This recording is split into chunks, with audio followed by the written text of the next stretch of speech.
So I just did a simple EGR delete, but like any 2008 Dodge, there was problems.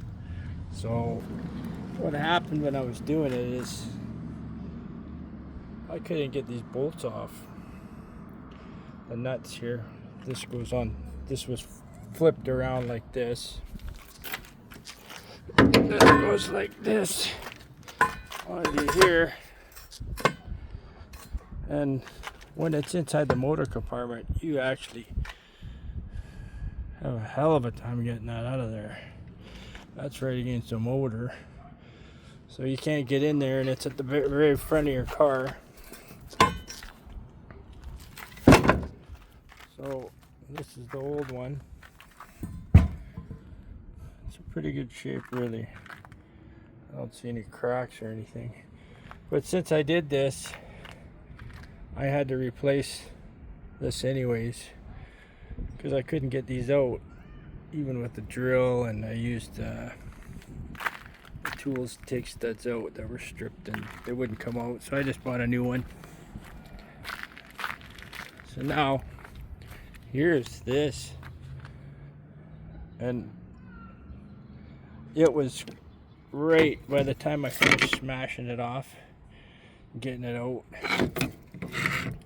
It was actually this thing here locks up in the fuel lines, so I just hit it off. There's a big plastic tab here, it's about this high, so you can't slide it out unless you got to take all the fuel lines out, and half my fuel lines were they wouldn't come loose. So I thought, well, rather than go through all the fuel lines, I'll just cut this thing off here and then slide the whole thing out and put the new Banks one in.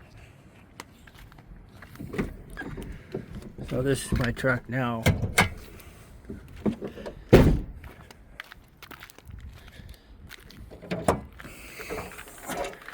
Banks thing in there. But here's the header that I had to take the EGR delete. As you see, it's right in the back corner there, where you got to get where that EGR sits on top, and you literally can't get in there with barely anything. So this water line right there, it's got a bracket on that goes onto one of these bolts here, and in order to get this, you can try and take the water line off, but this turbo's in the way, right? You can't really take the turbo off.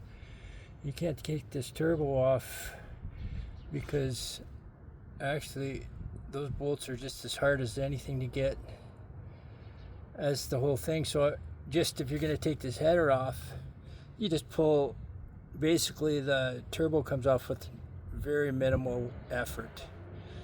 So you just leave the turbo on the exhaust header, and then you disconnect it from the motor parts, the turbo, rather than disconnecting anything from there. There's only an oil line drain tube at the bottom of the turbo that you got to get off there, and you can leave the water line on if you unattach it from this motor mount.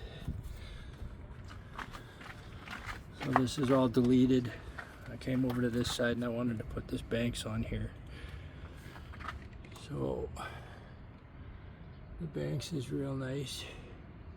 Comes with this plate in the back there. Everything's running good.